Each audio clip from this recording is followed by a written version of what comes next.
નમસ્કાર દર્શક મિત્રો, આપ જોઈ રહ્યા છો વિક્રમ ન્યૂઝ. હવે જોઈએ અગત્યના સમાચાર. બનાસકાંઠા જિલ્લાના ભાભરમાં આવેલ વાવ રોડના વિવેકાનંદના સ્મારકથી માધવ સિટી જે અત્યારે ગાય સર્કલથી એપીએફસીના દબાણ દૂર કરવામાં આવ્યા.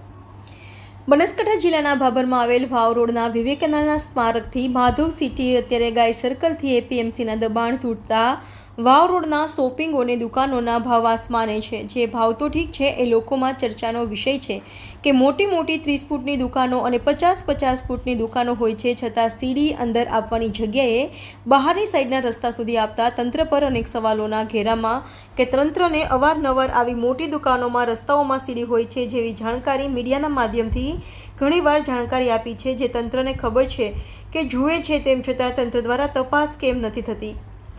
આવો ચર્ચાનો વિષય ટોપ ઓફ ધ ટાઉન બન્યો છે. ચર્ચા એમ પણ થાય છે કે તંત્ર દ્વારા તાત્કાલિક અસરથી તપાસ કરીને જેટલી સીડીઓ બહાર છે રસ્તા સુધી છે, શું તંત્રને આવી સીડીઓ નથી દેખાતી?